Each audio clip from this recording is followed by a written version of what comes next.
June 1942. Carrickfergus, Northern Ireland.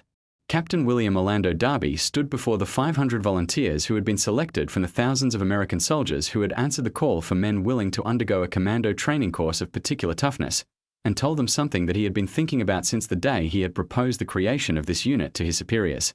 He told them that they were going to be Rangers. The name came from the history of the American frontier, from the colonial-era Rangers who had fought in the French and Indian Wars, from the tradition of American irregular warfare that Rogers's Rangers had established in the 1750s and that had never been fully institutionalized in the American military's conventional force structure.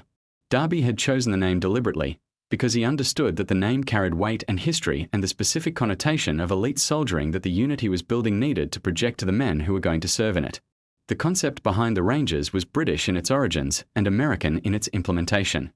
The British Special Air Service and the Commandos had been conducting the kind of small unit raiding operations that the Allied strategy was beginning to require, and the American military that was preparing to fight in Europe needed a comparable capability.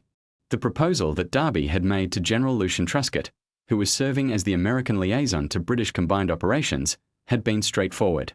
Give him the men and let him train them the way the British commandos were trained. Darby had received the authorization in May 1942 and had spent the following week selecting and recruiting the volunteers who would form the 1st Ranger Battalion. The training that Darby put his Rangers through at Carrickfergus and subsequently at Achnacarry Castle in Scotland, the commando training centre that had produced the British Commandos, was designed to take men who were already soldiers and turn them into something that exceeded the conventional infantry standard in every measurable dimension. Physical endurance was tested and extended through marches that covered distances and terrain that conventional infantry training did not attempt, in conditions of cold and wet and fatigue that the training was specifically designed to produce. Marksmanship was practiced beyond the basic standard, with a specific emphasis on accuracy at close range in low-light conditions that commando operations required. Small unit tactics, the ability of squads and platoons to operate independently in the confusion of close combat, were trained through exercises that were as realistic as training could make them without the specific instruction of combat itself. The British Commando instructors who assessed the American Rangers after the training program were, by the accounts of officers on both sides, impressed by what Darby had produced. The 1st Ranger Battalion's first combat came at Arzew, Algeria, on November 8, 1942, the night of the Operation Torch landings, when the Rangers conducted a raid on the French coastal artillery positions that were covering the main landing beach. The raid was conducted at night, by small teams moving silently through terrain they had studied from aerial photographs, neutralizing the artillery positions before they could fire on the landing craft. It was exactly the kind of operation that the Rangers had been trained for, and it worked exactly as it was supposed to.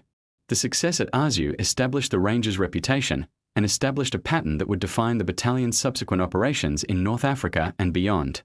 They were used for the missions that conventional infantry could not execute, the night raids, the cliff assaults, the shock operations that required the specific combination of physical capability and training that the Rangers had developed.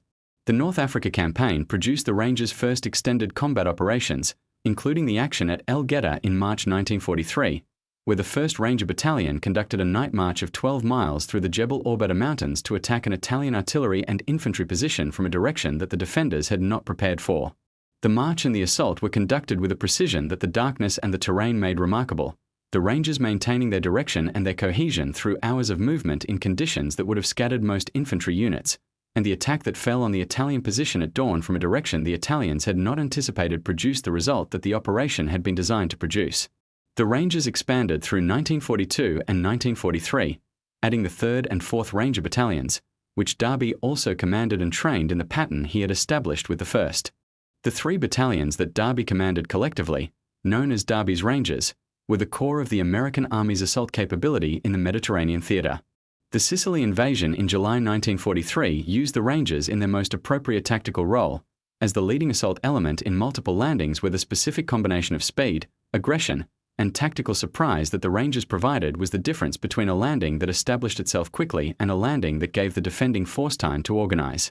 The Ranger Battalions also participated in the Italian campaign, fighting through the mountains of southern Italy and up the coast in operations that were not always well suited to the Rangers' specific capabilities but that the theater's requirement for assault infantry produced regardless.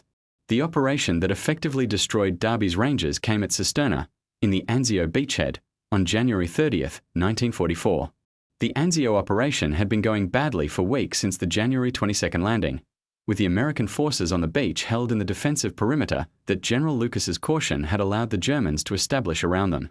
The pressure to break out of the beachhead was intense, and the operation that was planned for January 30th was a two-pronged attack designed to seize the road junction at Cisterna that would open the way for the advance toward Rome.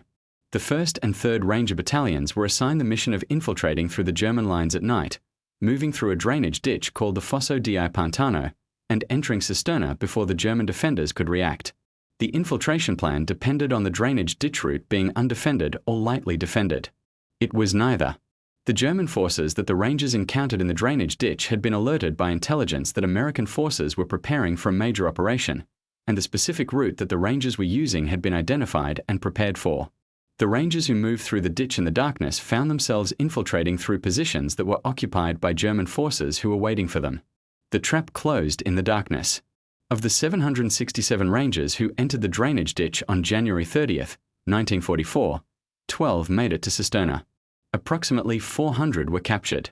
The rest were killed in fighting that lasted through the night and into the following day as the Rangers who had been ambushed fought their way through German positions that surrounded them. The destruction of the 1st and 3rd Ranger Battalions at Cisterna was one of the worst single-day losses of any American elite unit in the Second World War, not in absolute numbers but in proportion to the unit size and in the specific destruction of a capability that had taken 2 years to build.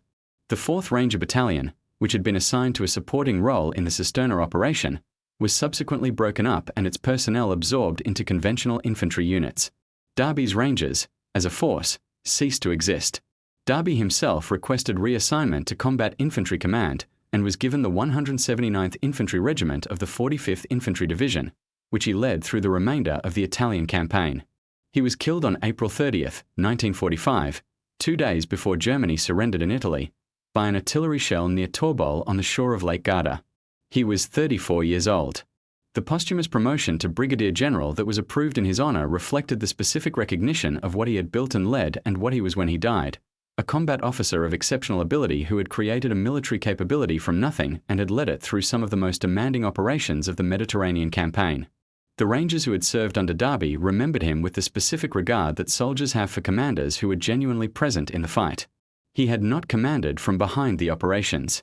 He had been with his men in the specific way that the best commanders are with their men, sharing the risk, understanding the tactical situation not from reports but from direct observation, making the decisions that the situations required because he understood those situations in the most direct way available.